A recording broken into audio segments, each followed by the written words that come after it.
Il y a plus d'un siècle, une mutation soudaine a commencé à décimer l'humanité, transformant les morts en créatures monstrueuses qui menèrent une guerre contre les vivants. Cet événement catastrophique a plongé le monde dans un purgatoire de cauchemars.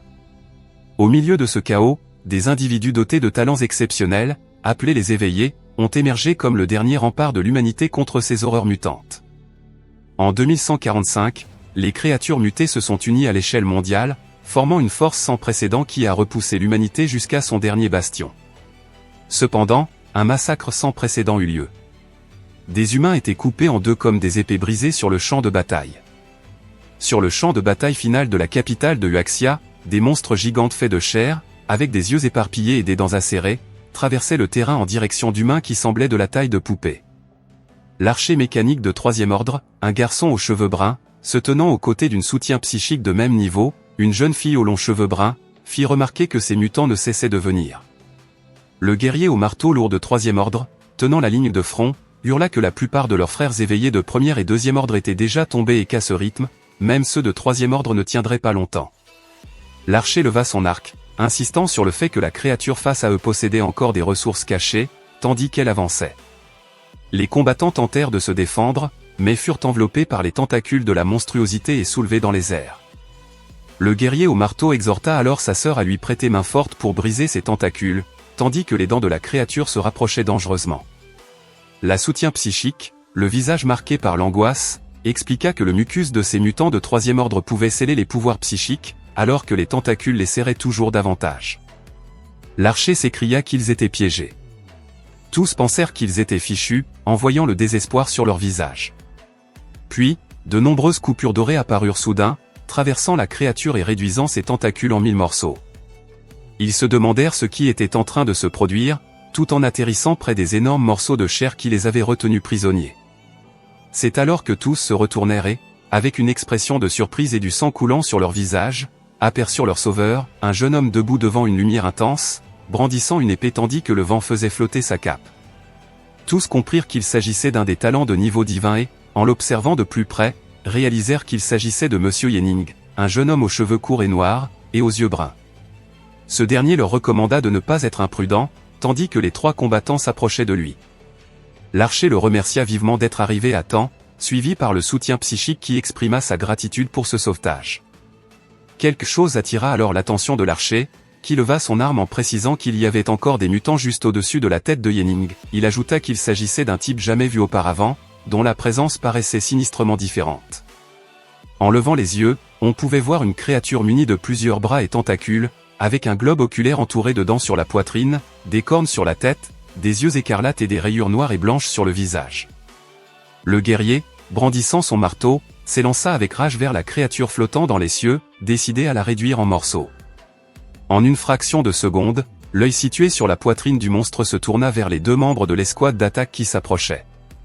L'archer et le guerrier, crachant du sang, virent leur corps se tordre puis se dissoudre dans l'air, ne laissant que leurs armes. La jeune fille assista à la scène depuis le sol et, submergée par une colère immense, fit jaillir des flammes de ses bras en songeant qu'elle allait venger ses camarades. Pourtant, avant qu'elle ne puisse lancer la moindre attaque, la créature surgit derrière elle et la frappa de l'un de ses tentacules. Cependant, en l'espace de quelques millisecondes, Yening apparut, s'interposant et bloquant ce coup avec son épée, des étincelles jaillissant sous l'impact. Il songea qu'un seul mouvement venait de suffire à renverser deux membres de troisième ordre de premier niveau, et que cela n'avait rien d'un mutant de troisième ordre ordinaire. Tout en retenant la créature, il ordonna à la jeune fille de reculer et se promit de s'en occuper seule. Voyant la situation, elle comprit qu'elle ne ferait que le gêner et s'éloigna en courant, tout en lui souhaitant de faire attention. La créature se libéra du blocage de Yening. Ce dernier tenait toujours son épée, ornée de métal entrelacé, et la vit se briser en deux, la moitié de la lame tombant au sol. Il comprit alors que le simple fait de bloquer cette attaque avait suffi à détruire son arme. Il réalisa qu'il était face à un mutant de quatrième ordre, cela même que l'armée ne connaissait qu'en théorie, et se dit qu'il devait libérer toute sa puissance pour l'affronter. Au milieu des flammes qui ravageaient le champ de bataille, il s'élança soudain vers la créature, faisant exploser le sol autour de lui. Il fonça droit sur le monstre, qui l'accueillit en déployant ses tentacules. De toute sa force, il asséna un coup prodigieux, provoquant une violente explosion alors qu'un éclair orange jaillissait du ciel en direction de l'espoir de l'humanité. Les pierres volèrent et l'impact fut colossal, mais quelque chose n'allait pas, Yening portait un regard anxieux. Avant même qu'il ne puisse enfoncer son épée dans la tête de la créature, le monstre avança, franchit sa défense et s'approcha à quelques centimètres de son visage. Yening, incrédule, ne comprit pas comment la créature était parvenue à le repousser, mais il fut alors projeté au sol, impuissant. Il laissa tomber son épée, s'écrasant lourdement alors que du sang coulait de sa bouche. La créature avança encore. Yening, le regard triste, prit conscience de la force réelle d'un quatrième ordre et réalisa que les humains ne savaient rien de cette puissance, il allait mourir, sans avoir pu protéger ce monde.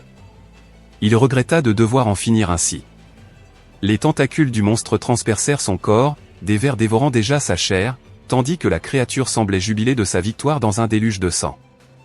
Au centre de commandement, le commandant, observant la scène, se demanda s'il était vraiment possible que le dernier espoir de Huaxia, Yening, un talent de niveau divin, fût vaincu.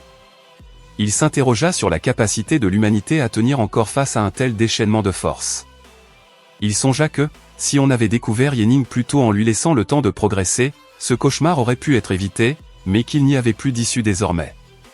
Il frappa violemment le panneau de contrôle, libérant sa rage, puis ordonna que toutes les lignes de défense de cette zone de guerre soient mobilisées. Il exigea que les éveillés de troisième ordre préparent les ogives nucléaires à plus haut rendement. Il comptait mourir avec dignité pour que l'humanité continue de se battre, pour toujours. Des hélicoptères transportant les ogives nucléaires surgirent dans le ciel. L'assaut fut massif, et les éveillés sautèrent bravement, prêts à se sacrifier pour offrir une lueur d'espoir aux autres. L'équipe salua ceux qui se jetaient ainsi au combat, alors que l'humanité puisait dans ses toutes dernières ressources. À ce stade, succomber n'avait plus d'importance, seul le combat persistait. Le monde se désintégra sous l'enchaînement des explosions, et le feu dévora tout, faisant éclater la planète autrefois pleine de vie. Journal télévisé du matin. Nous sommes le 6 novembre, de la 71e année du calendrier de l'Apocalypse. On s'attend à ce que le projet 337 pour la construction de la zone sécurisée soit lancé aujourd'hui. Dernière nouvelle, la zone sécurisée 67 dans la mer de l'Est a été attaquée par des bêtes marines, et les survivants locaux sont priés d'évacuer immédiatement.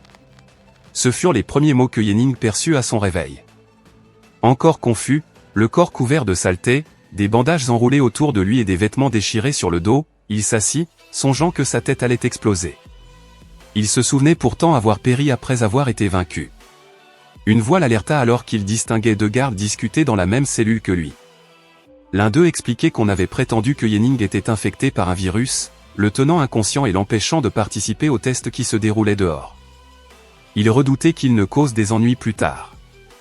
L'autre répliqua que, si cela se produisait, il le tuerait, d'autant que le paiement était déjà encaissé. Avançant, il chargea son arme, jugeant qu'il ne s'agissait que d'un moins que rien, sans ascendance éveillée. Il se prépara à l'abattre, estimant que s'il mourait, il suffirait de dire qu'il s'était transformé en mutant. Yening, déconcerté, comprit soudain qu'il se trouvait 3 ans plus tôt, à la date du test de talent. Il réalisa que, dans sa précédente vie, s'il n'avait pas pu être testé, c'était parce que quelqu'un avait manigancé pour l'en empêcher. L'un des gardes, armé, s'apprêtait à l'éliminer, mais Yening pensa que cette fois, tout serait différent. Il se redressa brusquement, désarma le garde et recula. L'autre soldat, paniqué, hurla qu'il fallait tirer, mais Yening envoya l'un des gardes valser d'un coup de coude, puis tira 2 balles, abattant ses 2 geôliers. Debout entre les corps inertes, il se souvint de la manière dont, dans sa vie précédente, il avait raté le test et avait survécu comme un misérable, errant durant 3 ans avant que l'armée ne découvre son talent de niveau divin. Hélas, à ce moment-là, Huaxia était déjà tombé, et il n'avait plus pu développer pleinement son potentiel. Malgré sa progression éclair jusqu'au 3e ordre en seulement 7 mois, il était resté trop faible. Il s'était pourtant jeté dans une bataille acharnée contre un mutant de 4e ordre. Alors qu'il commençait à parcourir les couloirs, des souvenirs de sa mère et de Xiao en ressurgirent, le laissant triste de n'avoir rien pu faire pour les sauver. Mais en relevant la tête, il se promit qu'il n'était pas trop tard. S'il parvenait à réussir le test et à devenir le plus fort, il pourrait protéger ceux qui lui tenaient à cœur et mettre fin à l'apocalypse. À cet instant, un système se manifesta, reliant une série de missions. Il déclara que le « système de l'épée du dieu de l'apocalypse » était désormais lié à Yening. La mission du moment consistait à toucher le cristal de test dans les 30 minutes pour débloquer et activer les fonctions du système, sous peine de le voir disparaître au bout de 31 minutes. Il mentionna qu'une fois la mission réussie, toute compétence liée à l'épée du dieu de l'Apocalypse serait amplifiée à 100%, se muant en technique d'épée interdite. Yening estima que ce système différait du système d'Apocalypse standard présent chez chaque éveillé lors de sa vie passée. Il supposa que sa réincarnation avait pu provoquer ce changement, mais n'y voyait qu'une aubaine pour gagner en puissance. Sans plus tergiverser, il décida de rejoindre au plus vite le lieu du test et de découvrir qui était responsable de l'empêcher d'y accéder. Le compte à rebours commença alors, 31 minutes. Un groupe de gardes armés surgit dans le couloir et l'arrêta, lui ordonnant de lâcher son arme. Il y eut un appel général signalant qu'un infecté s'était échappé et avait pris un otage. Les armes braquées sur lui, on lui intima de lever les mains, mais Yening remarqua qu'un seul d'entre eux était un éveillé de bas niveau, les autres n'étant que de simples soldats. Il choisit donc de viser directement le chef pour le contraindre à le conduire dehors. Il tira sur l'un des soldats, puis se retrouva derrière le capitaine, l'arme pointée sur sa tempe, en précisant qu'il ferait feu au moindre geste.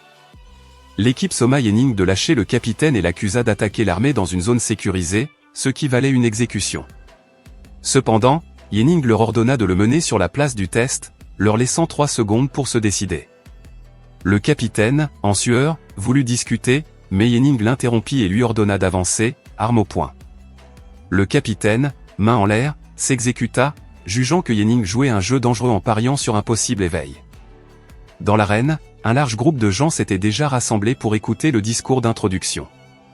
On leur rappela qu'en 2042, l'apocalypse était tombé sur Terre, que des milliards d'individus avaient péri, et que seulement 1 sur 10 avait survécu. La première génération d'éveillés, unis à l'armée, avait alors lutté pour sauver Huaxia. Le moment était venu de tester les nouveaux talents, ceux qui réussissaient deviendraient des éveillés de combat, défendant leur terre, tandis que ceux qui échoueraient devraient mener une existence ordinaire. Liao Tian, représentant de la commission militaire de la zone sécurisée de Tianfeng, prit la parole pour souhaiter la bienvenue à tous et lança officiellement les tests, en commençant par les descendants d'éveillés. Dans un couloir menant à la place, un garde reçut l'ordre d'intercepter un infecté armé ayant pris un otage.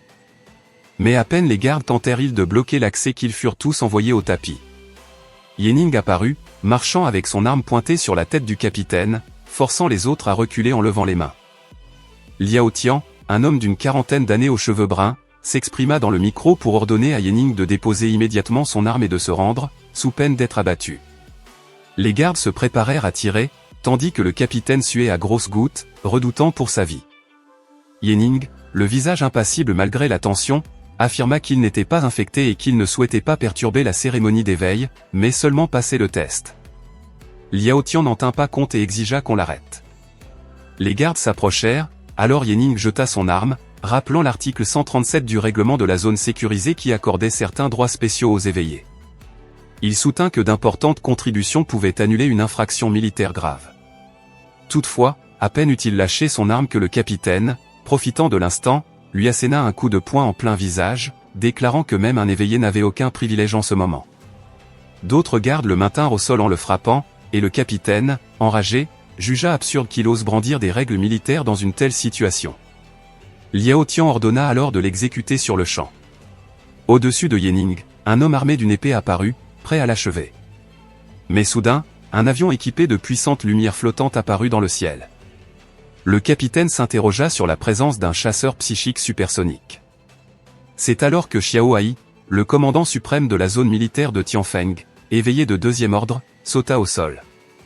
Vêtu d'un long manteau, arborant un bras mécanique et entouré de flammes bleues, il atterrit avec une force écrasante. Certains gardes se demandèrent pourquoi le grand maréchal intervenait avant même le début du test. Xiao Ai, estimant que la zone militaire avait désespérément besoin de nouveaux éveillés de haut niveau, voulut vérifier jusqu'où Yening pouvait aller. S'il échouait, il serait exécuté sur le champ. Yening, le visage encore marqué par les coups, affirma qu'il souhaitait passer le test immédiatement. Xiao Ai ordonna alors à tous de se disperser. Yening put se relever, sous le regard d'un public abasourdi, qui jugeait ridicule l'idée qu'un roturier puisse être un éveillé. Certains se sentaient esséurés qu'un individu de basse classe puisse espérer posséder un tel talent. Yening, déterminé, se rappela qu'autrefois, il avait été piégé et avait échoué au test, entraînant une succession de tragédies. Dans cette vie, il comptait reprendre la main dès le premier pas, réussir l'éveil et contrôler son destin. Il avança alors vers la colonne de test et posa la main sur le cristal. Une intense lumière en jaillit, libérant une vague d'énergie violette qui balaya l'arène. Les organisateurs, stupéfaits, virent le pilier lumineux s'élever jusqu'au ciel, tandis que les autres participants, effrayés, ressentaient une pression gigantesque. Yening, inondé d'énergie spirituelle, songea à la sensation familière que cela lui procurait et décida de pousser davantage, le vent se renforçant autour de lui. La classification commença, un message indiqua d'abord un talent de niveau D, qui grimpa rapidement au niveau B. Liao Tian, incrédule, se demanda si le niveau de ce garçon ordinaire pouvait réellement continuer de monter. Le pilier poursuivit son ascension, la lumière se faisant plus éblouissante. On annonça alors qu'il était passé au niveau A, tandis que des éclairs descendaient le long de la colonne. Yening, ressentant l'énergie spirituelle inonder ses organes, trouva cela incroyable et entrevit le moment où il pourrait libérer toute sa puissance. Il sourit, ouvrit les yeux désormais illuminés d'un violet électrique, et déclara intérieurement que ce cristal pouvait recevoir encore plus d'énergie. Il déversa donc une force encore plus démesurée dans le pilier, sous le regard éberlué de l'assemblée. Liao Tian, stupéfait, se demandait comment un roturier pouvait atteindre un talent de niveau A, une chance sur 10 millions. Xiao y intervint, notant que le résultat final n'avait pas encore été confirmé et qu'il pouvait y avoir une montée supérieure. Le pilier, devenu incontrôlable, poursuivit son ascension. Au moment où Yening hurla en libérant davantage d'énergie, la voix du système résonna encore, test du talent. Talent actuel, niveau S. Les autres candidats se mirent à se protéger, craignant la pression anormalement forte. À cet instant, Xiao, fasciné, se convainquit que quelque chose n'allait pas, le cristal n'avait pas encore annoncé la fin du test, et ce silence signifiait que l'examen se poursuivait. Il en déduisit que Yening, se révélant être un talent de niveau S, semblait capable de viser la 3e ordre dans un moment aussi critique. Prenant sa tablette de stratégie militaire, Xiao énonça intérieurement qu'il fallait déployer des troupes blindées au sol pour assurer la défense, prévenir toute attaque mutante, envoyer les chasseurs psychiques en patrouille militaire, éviter tout incident, fermer tous les accès à la place pour les civils et sceller l'espace aérien supérieur. Le pilier s'embrasa alors en une colonne lumineuse qui s'élevait vers le firmament. Yening, puisant dans ses dernières réserves, poussa un hurlement, provoquant une onde de choc qui engloba les environs. Jamais encore personne n'avait observé une scène d'une telle ampleur. Puis, finalement, il cessa d'injecter de l'énergie, restant debout, la main appuyée sur le pilier dont des flammes violettes et de la fumée s'échappaient, jusqu'à ce que le système annonce intérieurement la fin du test. Tous, pétrifiés, demeurèrent silencieux. Seul le vent troubla ce silence, avant que le verdict ne tombe. Xiao, avançant de quelques pas, songea d'une voix vibrante qu'il venait de comprendre la vérité, Yening était un sang pur, en fait de niveau SS. Le système le confirma, proclamant ce niveau SS. Encore songeur, Xiao conclut qu'un talent de niveau S, en temps normal, contenait déjà les germes d'un potentiel pour atteindre la 3e ordre. Par conséquent, un niveau SS, sans aucun doute, bouleverserait l'ensemble de Tianfeng. Saisi d'un enthousiasme soudain, il explosa de rire, jugeant la situation excellente et s'exclamant intérieurement que la zone sécurisée de Tianfeng avait vu naître un talent d'exception. Tandis que Liao Tian, à ses côtés, repensait au moment où il avait ordonné l'exécution d'un tel génie, il se rétracta légèrement, son estomac noué. Quant aux autres candidats, ils se parlaient à voix basse, l'un d'eux faisant remarquer qu'on venait d'entendre le grand maréchal complimenter Yening, situation qu'il enviait particulièrement. Un autre nota la rapidité avec laquelle les opinions changeaient, rappelant qu'on le trouvait essayurant quelques instants plus tôt, tandis qu'un troisième préféra rester discret, redoutant que Yening ne devienne leur supérieur dans un futur proche. De son côté, Yening, observant ses mains encore imprégnées de cette puissante énergie, réfléchit au fait que, d'après ses souvenirs, son talent devait être le plus élevé de l'humanité, à savoir le niveau SSS. Même si le cristal s'était arrêté à SS, il estima que ce titre de SS était déjà amplement suffisant et concentra son attention sur la mission confiée par le système du dieu de l'épée. Il ouvrit alors son interface personnelle, examinant ses statistiques, et soupira en se souvenant qu'autrefois, même avec la contribution de la nation entière, on n'avait obtenu que 2 compétences de niveau S et une de niveau A. Pourtant, ce système affirmait être capable de faire grimper ses compétences jusqu'au niveau SSS, ce qui lui paraissait sidérant. La mission inscrite sur l'interface mentionnait qu'il devait acquérir le plus grand nombre possible de techniques d'épée, pour obtenir 4 points d'attribut.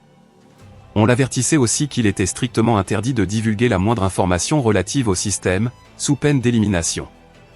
Yening, en souriant, décida d'évaluer ce pouvoir et se prépara à passer à l'action. Mais avant qu'il n'agisse, une voix l'interpella. Tout près de lui, Xiao s'était avancé pour le féliciter de son talent de niveau SS et l'invita à exprimer la récompense qu'il souhaitait. Le grand maréchal promit qu'il ferait tout pour la lui procurer.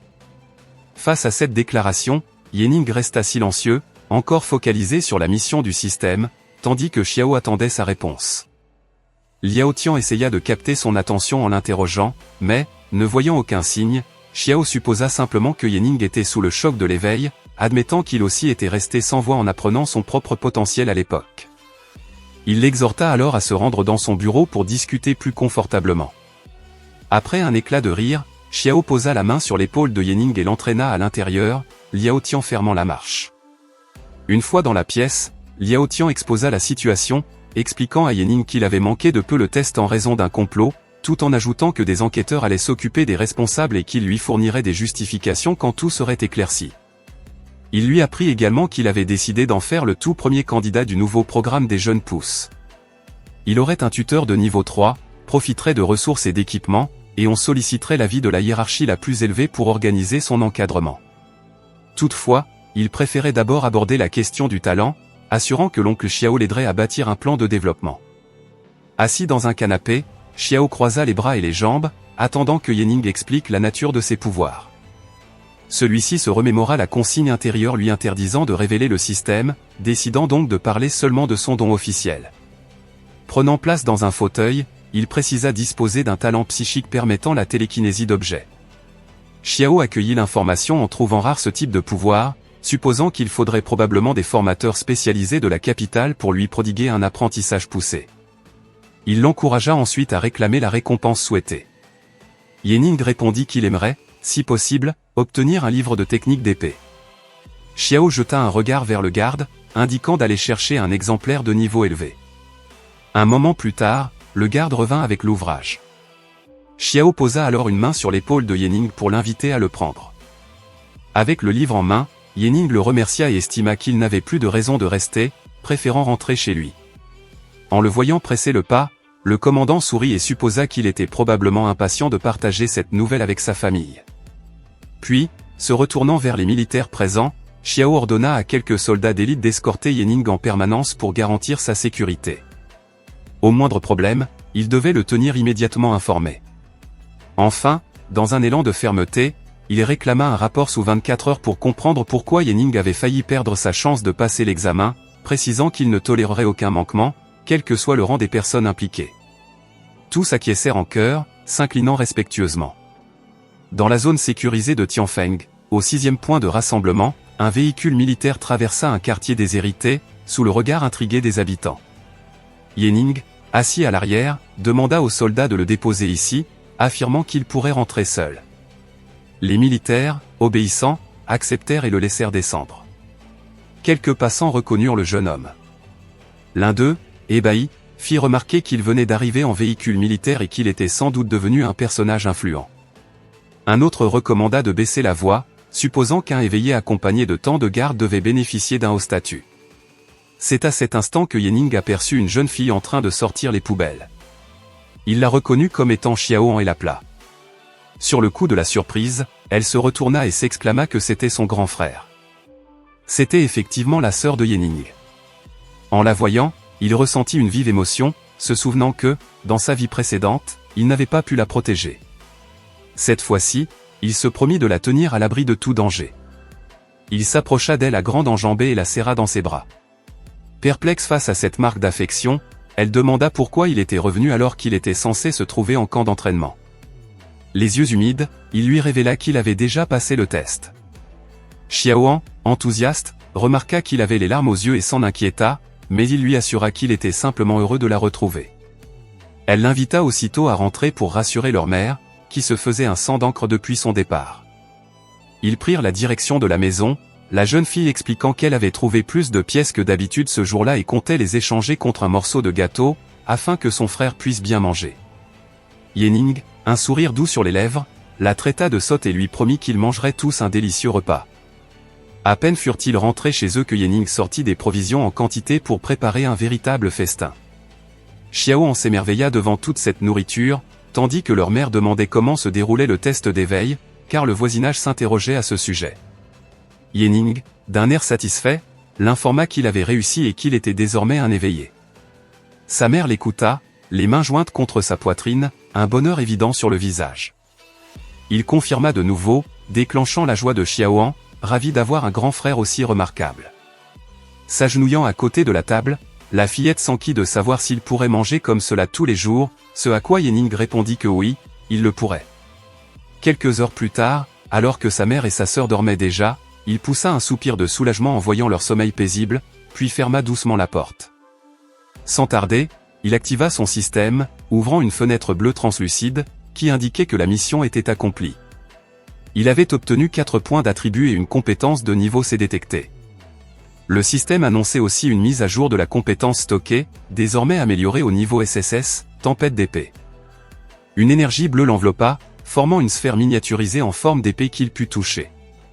Il se rendit compte que sa technique, anciennement de niveau C, venait de se hisser jusqu'au niveau SSS, ce qui ne cessait de l'étonner, même après tout ce qu'il avait vu dans sa vie précédente. Une fois la transformation terminée, il s'assit pour explorer davantage les fonctionnalités du système. Celui-ci précisait qu'une seule activation de la tempête d'épée réclamait 4500 points d'énergie spirituelle et que, sans équipement favorisant ce gain, il devrait être au stade intermédiaire du 3e niveau pour la déclencher. Au moins pouvait-il la lancer toutes les 48 heures, se réjouit-il, bien qu'il lui fût impossible de la manier pour l'instant. Sachant qu'il ne pouvait révéler l'existence du système, il décida de ne pas utiliser la tempête d'épée en public avant d'atteindre le 2e niveau. Après avoir posé la main sur la table, il reconnut que le commandant souhaitait l'intégrer au programme, et qu'il était donc préférable de ne pas se faire remarquer. Malgré tout, il mourait d'envie d'essayer ce sort avancé qu'il ne connaissait pas dans sa vie antérieure. En laissant son regard se perdre sur la sphère de compétences qu'il tenait, une idée l'effleura. Il se rappela que, depuis l'Apocalypse, l'énergie spirituelle avait envahi le monde et fait apparaître des donjons, explorés peu à peu par les éveillés. L'armée, de son côté, avait mis en place des donjons de test, entraînant les troupes en conditions réelles, mais avec un niveau de sécurité garanti. Déjà dehors, vêtu d'un manteau à capuche blanche, Yening se dirigea vers le donjon de test de Tianfeng, logé au cœur d'une base militaire. Il se dit qu'en allant y faire un essai, il pourrait user de sa nouvelle technique sans prendre de risque. Il pénétra alors dans un espace aux 3 tours, se plaçant au centre d'un téléporteur entouré d'un halo de lumière bleue. Yening formula silencieusement qu'il souhaitait l'ouverture d'un donjon basique pour une personne, n'importe lequel convenant à son test. L'employé en poste, le reconnaissant, se souvint qu'il était ce nouveau talent de niveau SSS dont le commandant avait parlé, avant de s'inquiéter que Yening ne veuille y aller sans soutien, jugeant ce choix périlleux. Pourtant, Yening avait déjà saisi l'appareil d'activation et déclara qu'il voulait seulement tenter une courte expérience avant de ressortir. Son corps, peu à peu, devint translucide sous la lumière bleue, jusqu'à disparaître au sein du donjon. Le système indiqua un faible niveau de danger, dans un environnement ressemblant à une ville dévastée. Yening remarqua un rectangle de lumière bleue à ses côtés, y posa la main et en sortit un simple poignard. Il estima que plus l'arme était faible, plus il pourrait évaluer précisément sa compétence. Brusquement, il sentit une présence derrière un mur. Une créature guettait, prête à bondir. Il évita l'attaque et l'abattit avec un coup de poignard en plein œil, se félicitant à mi-voix d'avoir gagné du temps. Décidé à continuer, il avança prudemment dans ce décor d'apocalypse, progressant d'une porte à l'autre. Il tomba ensuite sur un monstre plus imposant, muni de 4 yeux et de 2 rangées de dents, qui l'agressa aussitôt.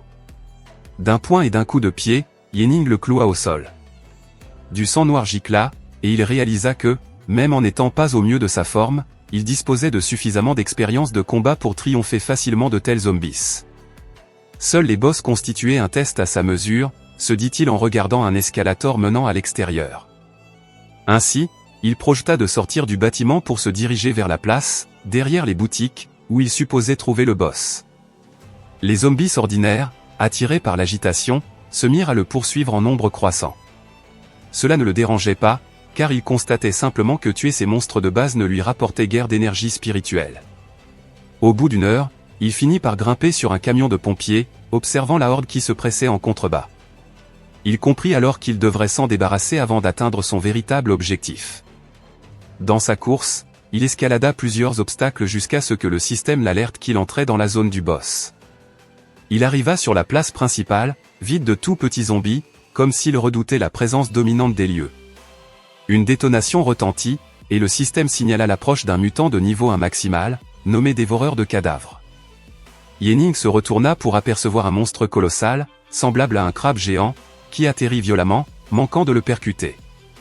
Le jeune éveillé pensa que si ses compétences restaient insuffisantes, il pourrait toujours quitter le donjon en urgence. Il bondit donc sur la bête, exécuta un salto dans les airs, poignard à la main, puis canalisa son attaque, décidé à faire usage de toute sa puissance. Des éclairs bleus jaillirent de la lame, et le système précisa que la compétence était prête. Aussitôt, Yenning libéra un intense faisceau de lumière qui traversa la créature de part en part. Le sol s'effondra dans un énorme fracas, tandis que la carapace du boss se désintégrait sous l'impact, causant une explosion fulgurante qui laissa un profond cratère. Yenning, en retombant, remarqua que la tempête d'épée venait d'anéantir l'adversaire en un seul coup. Il réalisa que ce pouvoir pourrait lui permettre de vaincre un mutant de niveau 2 maximal pas trop coriace, et ce, alors qu'il n'était encore qu'au niveau 0. Souriant, il ouvrit son panneau de statut, constatant qu'il avait obtenu 5 points d'énergie spirituelle, bien que la récompense fût réduite de moitié dans ce donjon de test. Il constata aussi que la zone militaire utilisait des pierres spirituelles pour attribuer cette expérience, ce qui n'égalerait jamais l'énergie d'un donjon classique. Sa prime comprenait un équipement appelé main agile. Il trouva surprenant de décrocher un objet dans un donjon de test, sachant que même un éveillé de niveau 2 pouvait avoir du mal à se procurer un équipement basique complet. Considérant qu'il avait atteint son but et qu'il avait obtenu un accessoire de surcroît, il estima inutile de prolonger son séjour. Il actionna donc la commande pour quitter le donjon et, peu à peu, fut renvoyé à la base militaire. Une fois revenu, il rendit l'appareil à l'employé, indiquant simplement qu'il avait terminé. L'autre récupéra l'activateur, supposant que Yenning était ressorti aussi vite parce qu'il avait pris peur.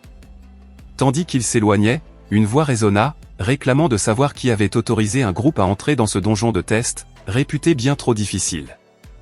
L'employé, embarrassé, assura qu'aucun groupe n'était entré et expliqua que personne n'avait osé tenter cette mission, ce qui intrigua le commandant. Celui-ci ne comprenait pas comment le mutant avait pu être éliminé ni pourquoi un équipement avait été laissé sur place, d'autant qu'il ne voyait pas d'éveillé de niveau 2 déséuvré susceptible de l'avoir vaincu. C'est alors que l'employé, soudain effrayé, se rendit compte de la vérité, mentionnant que Yenning s'y était rendu peu de temps auparavant pour réaliser un test. Sans doute avait-il voulu affronter le boss.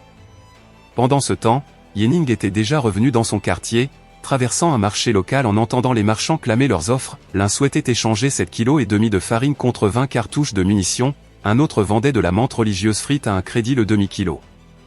En écoutant ces voix, Yenning songea, malgré ses victoires sur des mutants de niveau 1 maximal, que le sort général demeurait bien pénible dans ce monde plongé dans la misère.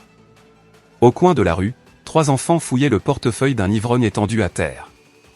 L'un d'eux recommanda vivement de se dépêcher car la patrouille approchait. Alors que la police arrivait, ils se dispersèrent en courant, cherchant à fuir toute responsabilité. Le garde, les apercevant, semblait les interpeller et les mettre en garde, tandis que ces gamins, paniqués, hurlaient qu'il fallait sauver sa peau. Yenning, témoin de la scène, songea qu'1 an plus tard, un désastre s'abattrait sur ce lieu, la ville du Vento Célestial, ravagée et encombrée de cadavres sous l'assaut d'une grande vague de mutants de niveau 3. Dans 10 jours déjà, une révolte de zombies naîtrait en zone urbaine, déferlant sur Tianfeng et menaçant gravement sa mère et Xiaoan. Il fallait donc qu'il se renforce rapidement. Le soir, au quartier général du groupe central de l'armée, dans la capitale, plusieurs dirigeants s'étaient réunis pour examiner un rapport urgent concernant un nouveau talent de niveau SS découvert à Tianfeng. L'un d'eux interrogea l'assemblée pour vérifier s'ils avaient tous lu ce document, tandis qu'un autre s'exclamait qu'un sang pur, niveau SS, laissait augurer de grands espoirs. Au bout de la longue table, quelqu'un fit remarquer que, compte tenu des lourdes pertes récentes chez les individus de niveau 3, accueillir ce genre de potentiel serait d'un grand secours. Un autre insista sur la nécessité d'accélérer l'entraînement de ce Yenning et de lui fournir des ressources au plus tôt. Quelqu'un proposa ensuite de le transférer directement à la région militaire de la capitale sous la supervision d'un commandant-chef, ce qui souleva la question du franchissement de l'abîme entre le niveau 3 et le niveau 4, car même le commandant en chef n'avait pas atteint ce stade, faute d'avoir bénéficié dès le départ des meilleures ressources. Après réflexion, la plupart jugèrent qu'il valait la peine d'essayer et validèrent l'idée de le former comme élément principal, suggérant de le déplacer immédiatement vers la zone militaire de la capitale. Pourtant, un officier s'opposa à ce transfert. Plusieurs voix s'étonnèrent, soupçonnant un conflit avec la 4e région militaire. L'homme en lunettes et gants, qui avait exprimé ce désaccord, attira l'attention sur le dernier paragraphe du rapport. Yenning avait éveillé un système psychique. Or, depuis 70 ans, personne n'était parvenu au niveau 3 à partir d'un système psychique, réputé pour fragiliser la condition physique et s'avérer plus utile en soutien qu'en combat individuel. Sans la protection d'autres éveillés, partir seul au front reviendrait à un suicide. Il expliqua qu'à partir d'une promotion en solo, passer du niveau 1 au niveau 2 dépendait de la chance et que le nombre de passages réussis du niveau 2 maximal au niveau 3 était nul. Le commandant principal confirma la justesse de ses propos, estimant inutile de gaspiller des ressources sur Yenning. Le lendemain, le commandant Xiao, lisant la réponse du commandement central, découvrit que la sélection de Yenning était refusée et son importance rabaissée, sous prétexte qu'un système psychique n'atteindrait jamais le niveau 3. On lui avait répondu que, puisqu'il ne possédait pas ce potentiel, son niveau ne valait guère plus qu'un A. Un garde l'interrogea quant au maintien des dispositions prévues, et Xiao décida de toutes les annuler, jugeant qu'il ne servait plus à rien de le protéger puisque ses supérieurs n'y croyaient pas. Le garde voulut aussi savoir ce qu'il fallait faire au sujet de l'enquête liée à ceux qui avaient entravé le test de Yenning, mais Xiao considéra qu'il n'était pas nécessaire de poursuivre, puisqu'il ne voyait plus d'intérêt à s'investir pour un talent finalement jugé médiocre. Le garde, comprenant ses ordres, se rendit dans le quartier où vivait Yenning pour lui transmettre, avec politesse, la conclusion des spécialistes. Son potentiel ne correspondait qu'à un niveau 2, et la zone sécurisée annulait son intégration au programme des jeunes pousses. Yenning, demeurant silencieux, regarda les soldats s'en aller à bord de leur véhicule militaire, songeant qu'il était inconcevable qu'il se limite à un niveau 2 alors qu'il détenait un talent SSS. Même le test SS confirmait largement sa valeur. Il se dit que, de surcroît, Tianfeng était encerclé par d'innombrables mutants, et que les éveillés psychiques, incompris, étaient considérés comme insignifiants. Il savait pourtant que personne n'avait atteint le niveau 4 en raison d'un déficit de statistiques psychiques, mais estima que prouver qu'il détenait un système de niveau SSS et révéler que le psychisme était la clé du niveau 4 à la capitale n'aurait servi à rien. Il lui faudrait simplement retrouver au plus vite le niveau 3 pour confirmer ses dires. Possédant le système du dieu de l'épée et la tempête d'épée, il se sentait déjà mieux placé que dans sa vie précédente. Remettant sa capuche, il quitta les lieux en silence. Plus tard, alors qu'il pénétrait la Floresta Selvagem, un petit groupe d'éveillés le repéra et l'invita à se joindre à eux pour chasser des mutants de niveau 1, évoquant la possibilité d'acquérir un peu d'expérience s'il réussissait, promettant de le protéger. Yenning, un fusil accroché dans le dos, leur fit savoir qu'il refusait poliment, trouvant l'expérience récoltée trop maigre une fois partagée en si grand nombre. Le plus jeune, irrité par cette indifférence, considéra que Yenning n'appréciait pas leur bonne volonté et qu'il n'imaginait pas à quel point le monde demeurait hostile, même pour un éveillé. Lorsque le groupe l'encercla, Yenning les foudroya d'un regard glacé, leur intimant brusquement de s'écarter. Inquiet devant la férocité de cet œil, le jeune comprit que ce voyageur solitaire avait déjà frôlé la mort plus d'une fois et s'empressa de reculer avec ses compagnons, avisant que cet homme paraissait bien plus redoutable qu'il n'en avait l'air. En progressant dans la forêt, Yenning sentit l'ambiance s'alourdir. Il déclara intérieurement que la forêt de décomposition comptait parmi les zones les plus dangereuses hors de la Cidade d'Ovento Celestial et se remémora la présence de 2 mutants de niveau 1 dans la partie la plus profonde, dont l'un atteignait un niveau 1 maximal. Pour passer du niveau 0 au niveau 1, il devait tuer 3 mutants de ce rang.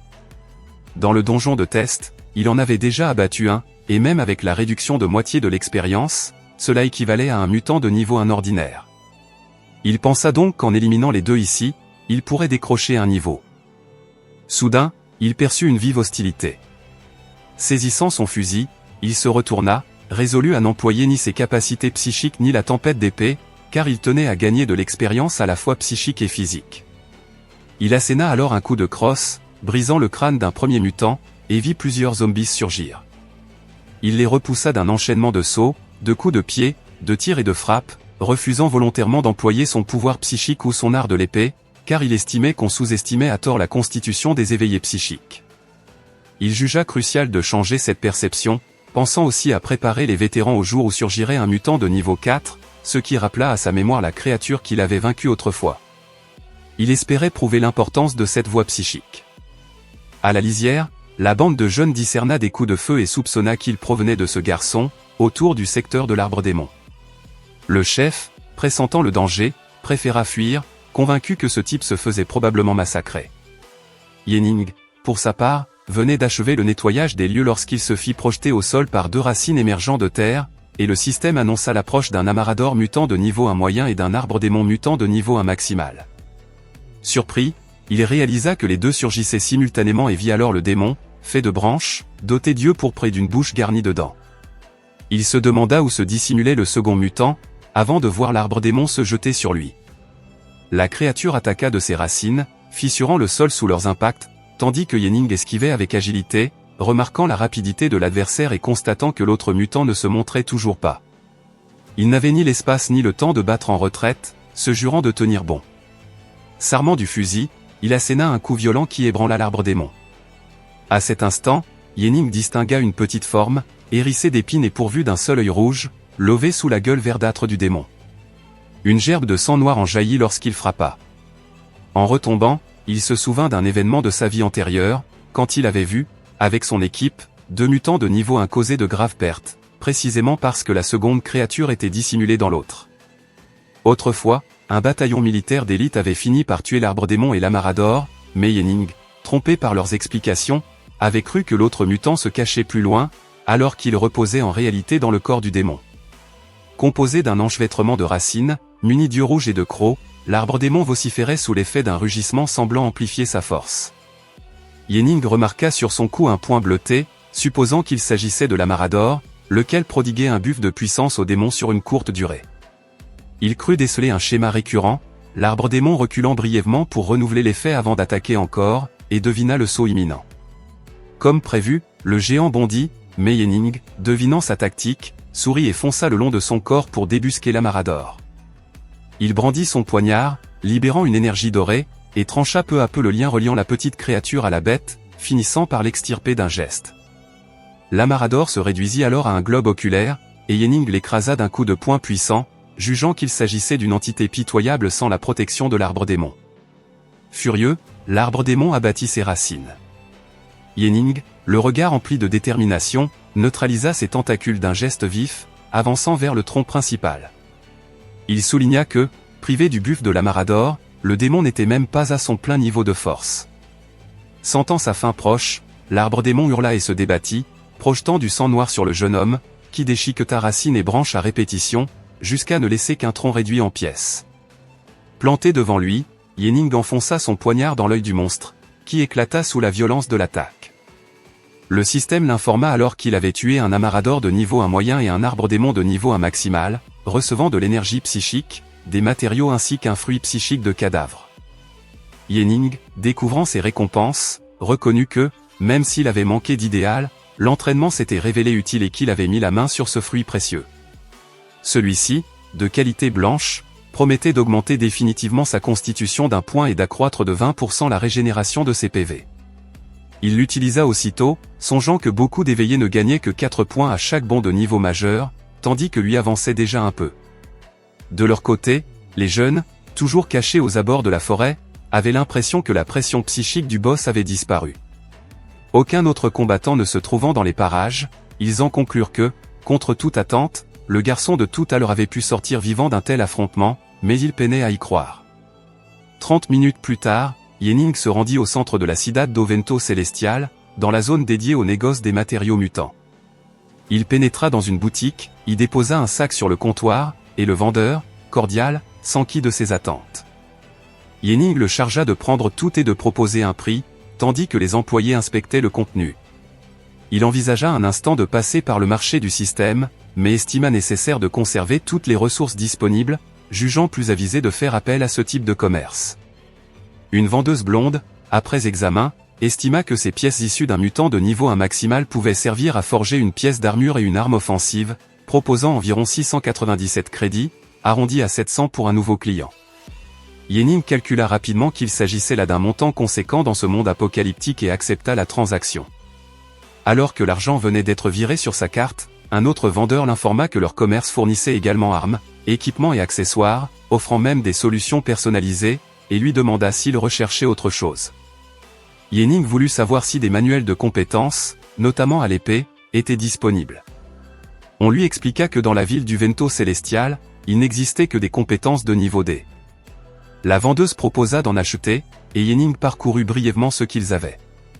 Il envisageait qu'une technique de mouvement rapide pourrait lui être utile au cas où un adversaire parviendrait à échapper à la tempête d'épée. Le vendeur suggéra de transférer d'autres ouvrages depuis d'autres zones sécurisées, y compris un niveau B pour l'épée, mais Yenning renonça et choisit la coupure d'épée, décidant intérieurement de vérifier quel genre d'amélioration le système lui conférerait. Intrigué par le fait qu'un chasseur capable de rapporter des matériaux de niveau 1 maximal s'intéresse à une compétence jugée médiocre, le vendeur s'exécuta néanmoins, réclamant 600 crédits et remettant le manuel dûment protégé. Yenning quitta la boutique, saluait avec respect et remerciements, puis calcula qu'il lui restait 100 crédits, de quoi acheter encore quelques gâteries pour Xiaoan. Après avoir consulté son interface bleue, il rentra chez lui. Xiaoan, enthousiaste, découvrit sur la table une multitude de boîtes de conserve et s'émerveilla devant ses provisions. Yenning, sortant encore plus de vivres de son sac, expliqua qu'il était un éveillé et qu'il avait déniché de bonnes choses rien que pour elle. Dans ce monde dévasté où la subsistance quotidienne était déjà un défi, ces friandises relevaient du luxe. La fillette s'étonna que seuls des officiers ou de riches marchands en possèdent, et Yenning, en lui offrant une boîte, lui caressa tendrement les cheveux, promettant qu'elle en aurait bien d'autres. Dans cet univers apocalyptique, il lui importait avant tout de prendre soin de sa famille. Après avoir bordé sa sœur, il l'observa s'endormir, serrant son ourson en peluche. Il resta un moment silencieux, soulagé et motivé par la certitude qu'il ferait tout pour la protéger, cette fois-ci. Yenning se rappela que sa mère ne rentrerait pas de son travail supplémentaire ce soir et que Xiao en dormait déjà. C'était donc le moment idéal pour apprendre cette compétence. Installé à la table de la cuisine, il ouvrit le système du dieu de l'épée et posa devant lui le manuel qu'il venait d'acheter. Une intense lueur bleue jaillit, et le système annonça que le manuel de compétences de niveau des coupures d'épée avait été acquis, son espace de compétences actuel étant de 2/4. La modification de la compétence, intitulée Fanda d'Alus Célestial, coupure d'épée, avait atteint le niveau SSS. En lisant la description, Yenning s'exclama que cette compétence augmentait l'agilité de 600%. Même si ce n'était que pour une seconde, cela pouvait faire toute la différence. Il se félicita d'avoir bien fait de la choisir et se rappela qu'il devait encore trouver un endroit où la tester. Où devrait-il aller? Ah, il s'en souvint. Se baissant, il ouvrit un tiroir et en sortit un masque à gaz.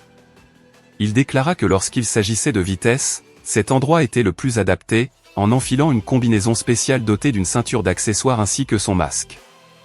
2 heures plus tard, dans l'ancienne périphérie de la Cidade do Vento Celestial, un lieu balayé par des vents violents où des bâtiments sur le point de s'effondrer étaient entortillés de créatures et où l'eau semblait recouvrir tout le sol, Yenning parcourait les environs. Observant les lieux, il déclara que c'était ici, car, comme dans sa vie précédente, personne ne s'aventure jamais dans ce secteur. Il se rappela la bataille qu'il avait livrée par le passé contre un ver géant et pensait qu'à l'époque, il avait découvert par hasard un mutant de niveau 2 dissimulé ici, quasiment imbattable en termes de vitesse et d'agilité, et qu'il détenait une pièce d'équipement bleu extrêmement précieuse. Puis, quelque chose attira son attention. Tentant de se déplacer, il remarqua que l'eau sous ses pieds s'était transformée en une matière visqueuse.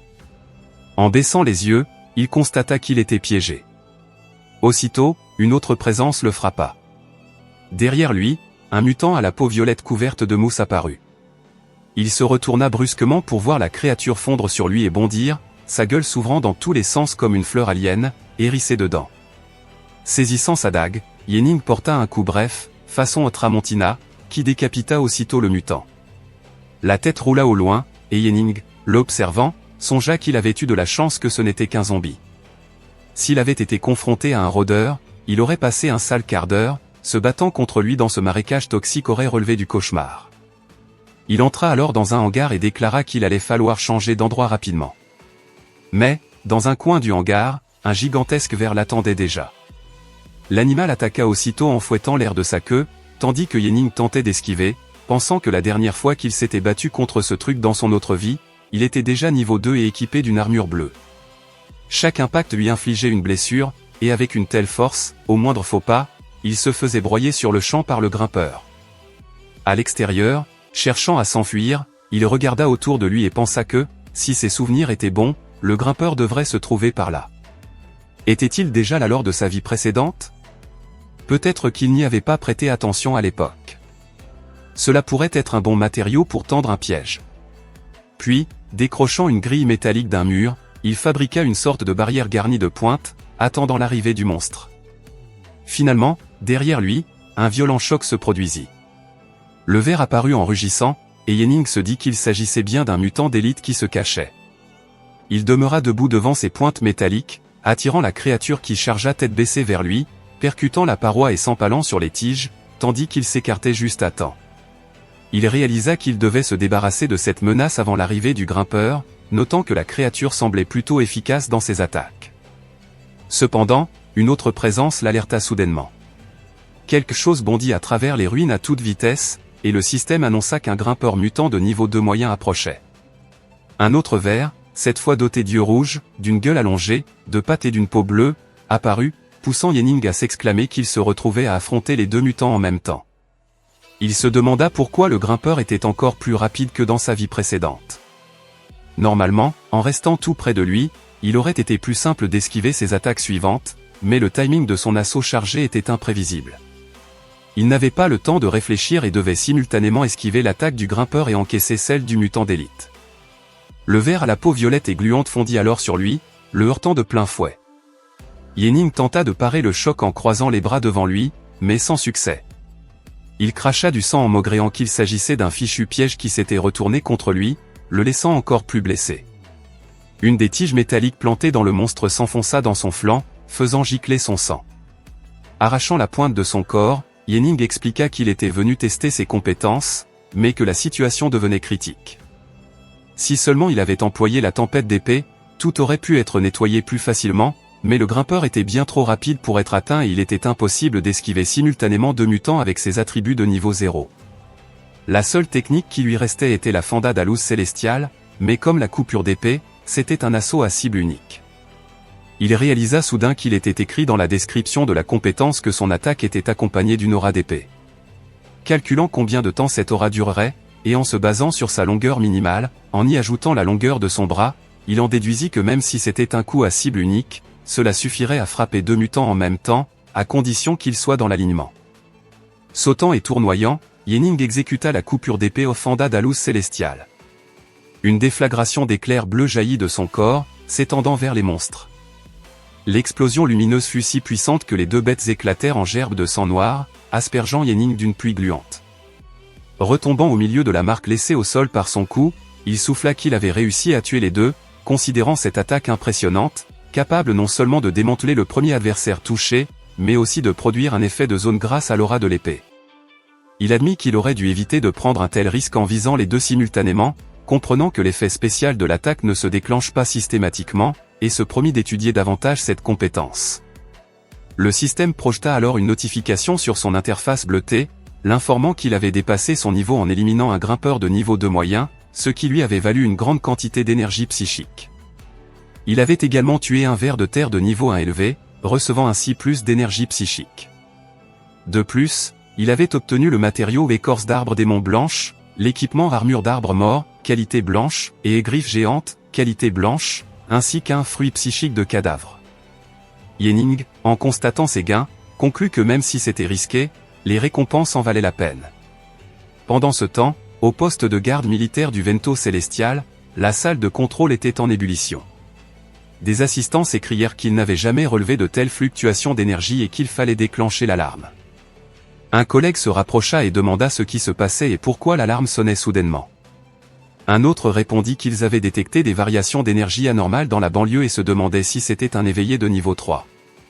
L'un des hommes dans la pièce afficha un air sombre et répliqua qu'aucun des éveillés de niveau 3 de leur zone militaire du Vento Célestial n'était sorti ce jour-là. Il se demandait si c'était un visiteur d'une autre zone ou une opération spéciale d'un pays étranger et estimait qu'il devait dépêcher un groupe pour enquêter sur place. 20 minutes plus tard, les enquêteurs arrivèrent sur le champ de bataille où Yenning venait de se battre contre les deux mutants. Vêtu de combinaisons anti-contamination, il commentait que c'était la première fois qu'il voyait de telles traces de combat et qu'il ne connaissait aucun niveau 2 dans les environs capable d'attaques de ce genre. L'un d'eux, qui recueillait des prélèvements, s'écria qu'il devait regarder cela car d'après l'énergie résiduelle, le pouvoir psychique employé par cette personne dépassait 4000. Son collègue se pencha sur l'écran et répondit qu'il fallait au moins être un poids lourd du niveau 3 moyen pour manipuler une telle quantité de puissance, sans quoi on serait cloué sur place. Le premier poursuivit qu'il fallait en référer immédiatement au commandant, car cela dépassait la compétence de leur service. Dans la Cidade do Vento Celestial, Yenning marchait sous un vent incessant, au milieu de détritus amoncelés, tandis que les habitants erraient, recouverts de manteaux. Vérifiant son statut, il déclara qu'avec ses compétences et ses attributs, c'était le meilleur équipement qu'on puisse se procurer pour 60 000 crédits dans son ancienne vie. Il espérait le revendre à bon prix cette fois. La nuit tombait quand il rentra chez lui. Assis devant son ordinateur, il annonça qu'il allait regarder en ligne. Sur un forum commercial, il publia immédiatement l'offre, et presque aussitôt, une notification parvint d'un éventuel acheteur. Surpris qu'un message soit arrivé si rapidement, Yenning pensa que cet équipement se vendrait aussi bien qu'avant. Un message apparut, « Bonjour, je voudrais acheter la griffe du vent tranchant. Vous pouvez m'en faire un bon prix ?»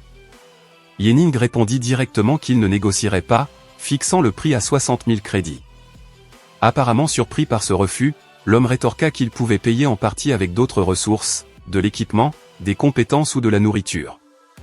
Mais aussitôt, d'autres propositions arrivèrent, « C'est toujours en vente ? Frangin, ajoute-moi en ami. Allons en discuter, je ferai une offre qui va te plaire.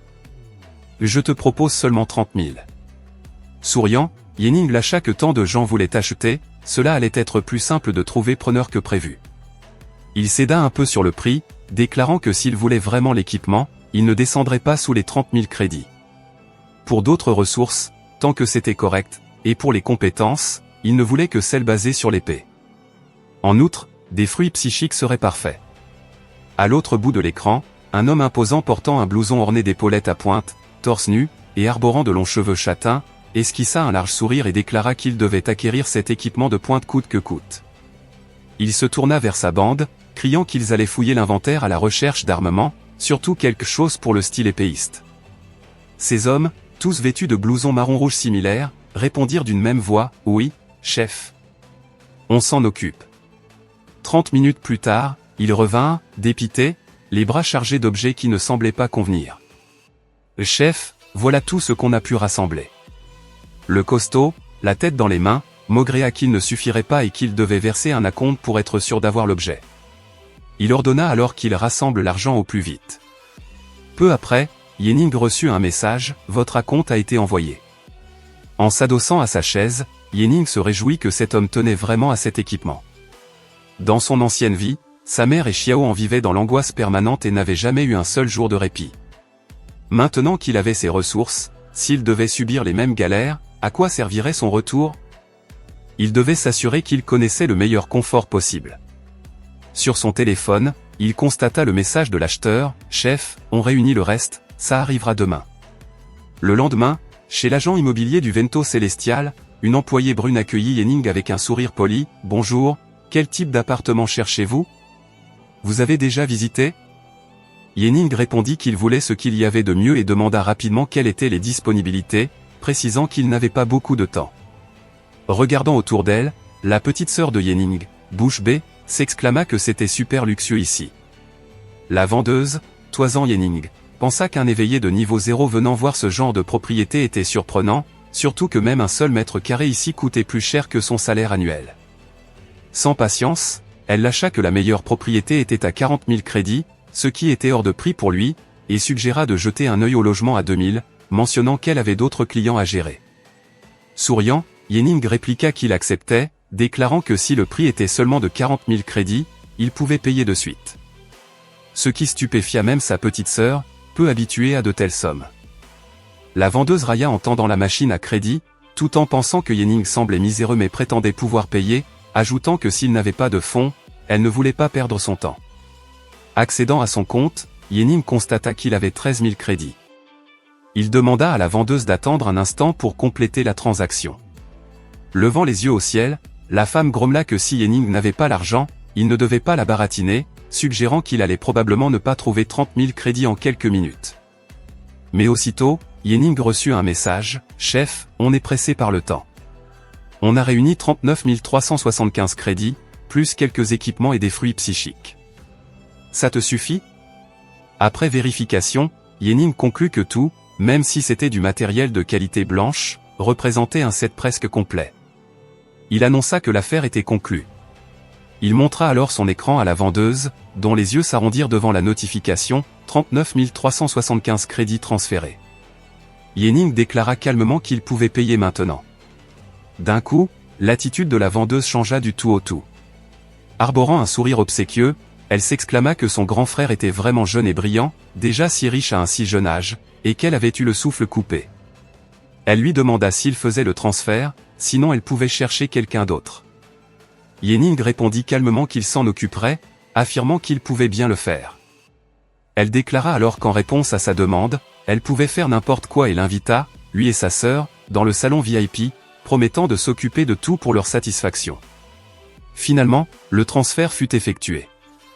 Ye-Ning et sa sœur pénétrèrent dans leur nouveau logement, dont l'intérieur était décoré à la manière d'un palais royal, avec de l'or, de la porcelaine, des fauteuils, des arcs et des lustres. Émerveillée, la fillette demanda si elles allaient vivre ici à partir de maintenant. Il répondit que oui, que sa sœur n'aurait plus besoin de fouiller dans les poubelles et lui donna la clé pour que leur mère puisse les rejoindre plus tard. En lui tendant la clé, elle s'exclama pourquoi il ne venait pas avec elle. Il répliqua qu'il avait quelque chose d'important à faire et devait repartir. En sautant d'immeuble en immeuble, Ye-Ning poursuivait ses réflexions qu'il lui restait très peu de ressources après avoir tué l'escalador, il devait donc profiter de l'occasion pour se rattraper. Le seul choix possible était l'Académie des cadavres, le seul donjon sauvage en dehors de la zone de sécurité pouvant offrir un fruit psychique. Les mutants de haut niveau autour de la Ciudad do Vento Celestial avaient été éliminés par l'armée, il ne restait que quelques-uns réapparus automatiquement, conçus pour les éveillés de faible niveau. À ce jour, personne n'avait atteint le score maximal de ce donjon, ce qui signifiait que les récompenses y étaient toujours disponibles. Il y avait aussi des mutants de niveau 2 et des récompenses spéciales liées à la réussite du donjon. Avec ses compétences de niveau SSS, il pouvait certainement le vaincre. Enfilant sa tenue standard, il sauta d'un haut mur pour atterrir devant une académie. Le système le prévint alors, « Voulez-vous entrer dans le donjon de niveau C, l'Académie des cadavres ?» Niveau de restriction actuel, niveau 2. Ye-Ning accepta immédiatement, et le système déclara que l'association était réussie et le nombre de personnes était de 14. Un vif halo bleu clair apparut autour de lui, ouvrant l'accès au donjon. Le globe qui montrait la zone de la Masmorra s'agrandit dans le ciel, tandis que le système annonçait « Académie des cadavres ». Le donjon commencera dans une minute. À l'intérieur de l'académie, un groupe d'éveillés patientait déjà. Dans l'esprit de Ye-Ning, les souvenirs affluaient, pour l'instant, rien d'anormal ou d'inhabituel. Il y avait des mutants, des zombies, et un petit groupe d'humains. Le contexte du donjon se situait 7 jours après le début de l'apocalypse.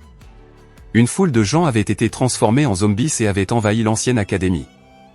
Après avoir rempli la mission basique, ils pouvaient quitter le donjon.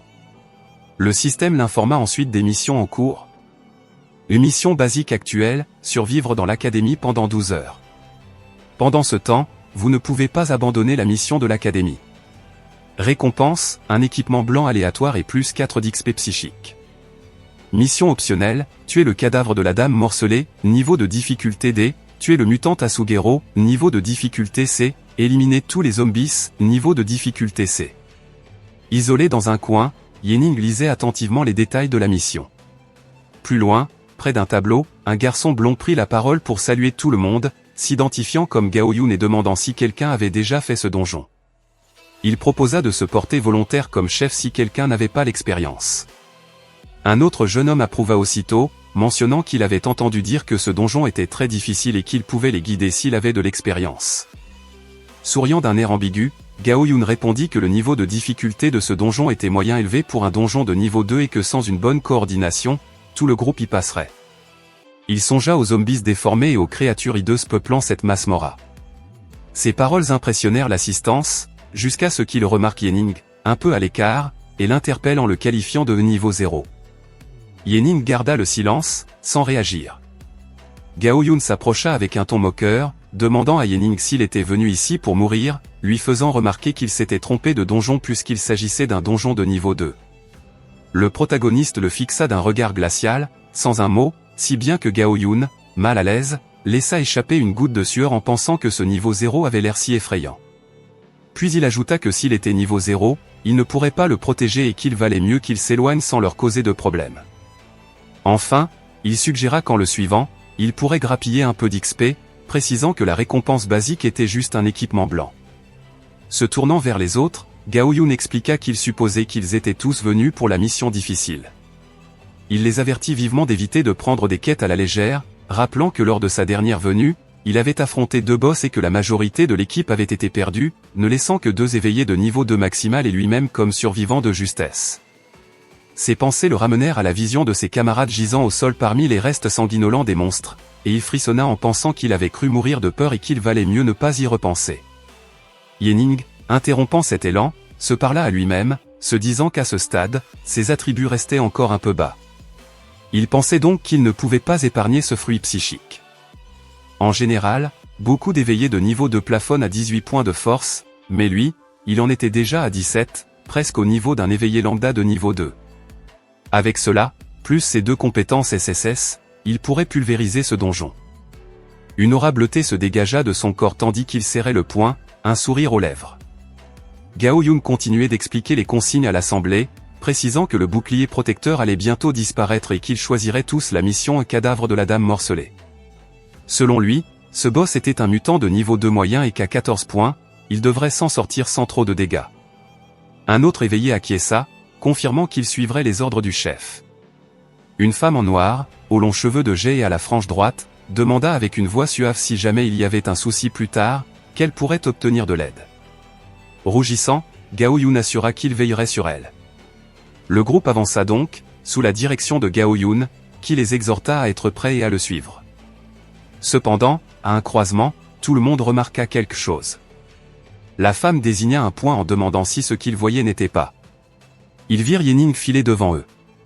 Quelqu'un s'étonna que le niveau 0 soit en train de foncer tout seul, se demandant si Yening voulait se faire tuer. Un autre demanda s'ils allaient être gênés par sa présence. Sans hésiter, Gao Yun brandit son bouclier et fit signe à son groupe qu'il n'était que niveau 0 et qu'il ne devait pas s'en inquiéter. Il les encouragea à continuer sans casser leur formation, les exhortant à rester concentrés et à avancer. De son côté, Yening s'élança en solo dans la Masmorra, gravissant les escaliers à la recherche des boss. Il croisa alors 2 jeunes filles qui, depuis le haut des marches, crièrent qu'elles avaient besoin d'aide car elles étaient piégées et demandaient s'il pouvait les aider. En réalité, elles se métamorphosèrent bientôt en créatures mi-humaines mi-requins, monstrueuses et grinçantes. Mais Yening, laissant derrière lui des mutants déjà oxy, songea que dans sa vie passée, ses coéquipiers les avaient prises pour des PNJ secondaires du donjon et s'étaient arrêtés pour les aider, ce qui les avait ensuite fait dévorer cruellement. Il n'avait jamais oublié cette scène. Il conclut que le moyen le plus sûr d'avoir du bon loot était de tuer le mutant Asugero. Il devait monter sur le toit pour le provoquer et ainsi attirer le boss caché, prévoyant d'utiliser la tempête d'épée pour régler tout cela d'un coup. Pendant ce temps, au rez-de-chaussée, l'équipe d'éveillés se dissimulait derrière un mur. Gao Yun expliquait que la décharge était le point d'apparition du cadavre de la dame morcelée. Tant qu'ils n'attaquaient pas d'autres ennemis, ils évitaient les combats inutiles et avançaient prudemment, pas à pas. Il leur conseillait de tuer trop de monstres dès le début, car cela rendrait les ennemis de la fin encore plus féroces. Mieux valait foncer droit sur le boss, car dès qu'ils abattaient le premier, tous les autres du donjon devenaient fous. Ils devraient alors se planquer et attendre la fin de leur buff avant de continuer. Arrivés dans la décharge entre des carcasses de voitures, ils aperçurent le boss. Une femme masquée s'exclama que, avec leur chef, ce donjon allait être simple. L'archer l'interrompit en leur faisant remarquer qu'ils étaient face au boss. Le système du donjon annonça alors l'approche du mutant de niveau 2 moyen, le cadavre de la dame morcelée. Juchée sur un amas de voitures, une femme à la musculature impressionnante, enveloppée d'une aura rouge et aux cheveux flottants, se tenait immobile. En y regardant de plus près, on pouvait voir que son corps était percé de multiples trous, ses yeux luisaient d'un rouge sinistre, ses dents carriées saignaient, et dans ses mains, elle brandissait un crâne. En voyant qu'ils étaient repérés, ils comprirent qu'il fallait agir vite. Gao Yun, s'excusant, expliqua qu'il était plutôt défensif et qu'il ne pourrait pas aider à l'attaque. Il s'avança avec son bouclier pour encaisser le choc. L'archer annonça qu'il coordonnerait l'assaut, tandis que 2 autres psychiques se préparaient et le dernier, armé de griffes et de couteaux, demanda au chef de se décaler un peu sur la droite pour ne pas être pris dans leurs tirs.